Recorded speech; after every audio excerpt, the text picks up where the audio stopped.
Bonjour, grande nouvelle! Je vais partir faire le chemin de Compostelle.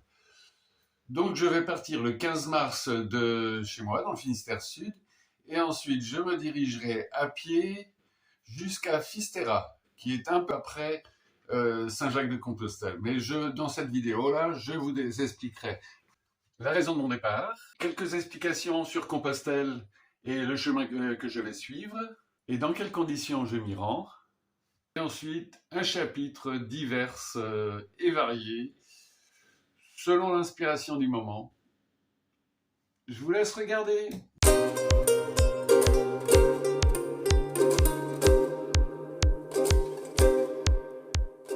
Pourquoi je pars? Alors j'en ai fait les prises de vue avec différentes réponses à cette question. Mais à chaque fois que je revoyais, je me disais, mais il manque la moitié, il y a ça qu'il faut que je dise. Et donc je me suis penché sur un bout de papier, j'ai regardé et j'ai réfléchi. Ça m'a bien foutu les boulots entre parenthèses. Parce que oui, je me pose plein de questions.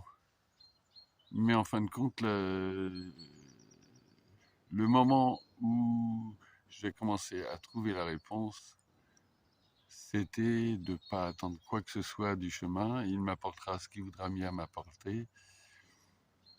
Et laisser les choses faire. Et depuis, je me sens plus léger. Allez, je vous fais profiter quand même du coin parce qu'il est quand même joli. Je pars pas de chez moi parce que c'est pas beau. Hein. Oh non, que non, que non. Regardez-moi ce petit moulin à eau là, ce petit moulin à eau. Et ici, un bras de mer. Un bras de mer qui se jette dans l'océan. Quelques mots sur le trajet de Saint-Jacques et celui que je vais emprunter. Comme le veut la tradition, je vais partir de chez moi. Je vais emprunter la voie de la Pointe de Saint-Mathieu jusqu'à Redon, puis la voie des Capitales jusqu'à Clisson. Là, le chemin vendéen m'emmènera à Saintes.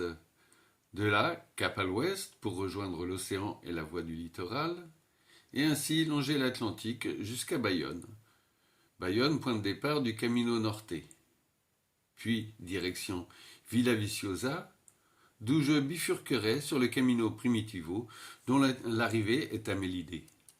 Je suivrai ensuite la corde des pèlerins pour arriver à Compostelle, puis la route s'achèvera à Fisterra, où, là, la mer devrait m'arrêter.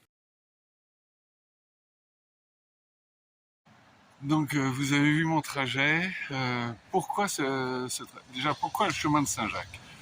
Parce que il a un côté mystique, un petit côté magique, que le grand enfant que je suis, eh bien, il n'y croit pas à la magie, il n'y croit pas aux superstitions, mais il a envie d'y croire, puis ça donne un petit plus, une petite étoile, quelque chose de brillant. Et donc je serais heureux de découvrir ça, ou de ne pas le découvrir, on verra. Je sais que je ne vais pas me faciliter la vie, mais je vais bivouaquer, et je vous explique pourquoi. Pourquoi bivouaquer? Tout simplement pour être libre. Libre de faire la distance que je veux faire, libre de rencontrer les gens que je veux rencontrer, libre d'être dans la nature et d'en profiter, libre des horaires que je veux faire. Voilà, tout simplement pour être libre. Quel beau mot. Et enfin, le chapitre divers et variés. J'ai décidé en août dernier de partir sur le chemin. Depuis ce temps, je me prépare, notamment en regardant de nombreuses vidéos sur YouTube, toutes très différentes suivant les sensibilités de chacun. Mais pour moi, 3 chaînes sont sorties du lot pour m'aider à me construire mon projet. Et il s'agit notamment de L'Instant Vagabond, où Suzanne nous relate ses différents chemins en donnant plein d'astuces, c'est plein de fraîcheur, c'est très sympa. Ensuite, il y a le renard vagabond, où Yann nous fait vivre son chemin chargé d'humanité. Je me suis senti assez proche de lui sur certains aspects. Et ensuite, dans un autre style, la chaîne de Toff l'aventurier, qui est elle aussi très intéressante. Si vous aussi vous préparez votre départ, je vous les conseille, vous trouverez les liens en description de cette vidéo.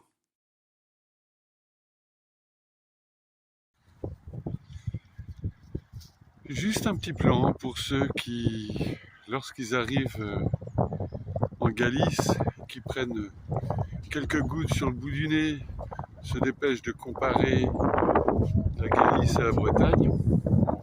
Énormément de points communs. Mais en Galice, il ne fait pas que pleuvoir. Et en Bretagne non plus. Là, c'est l'hiver, grand beau temps, petite fraîcheur, petite fraîcheur. Enfin voilà, c'était juste une boutade en passant. Et si vous avez aimé cette vidéo, mettez le petit pouce. Et de toute façon, vous pouvez vous abonner pour me retrouver après mon départ, donc le 15 mars. Donc la prochaine vidéo, ça sera au mieux le 16. Allez, ciao, ciao!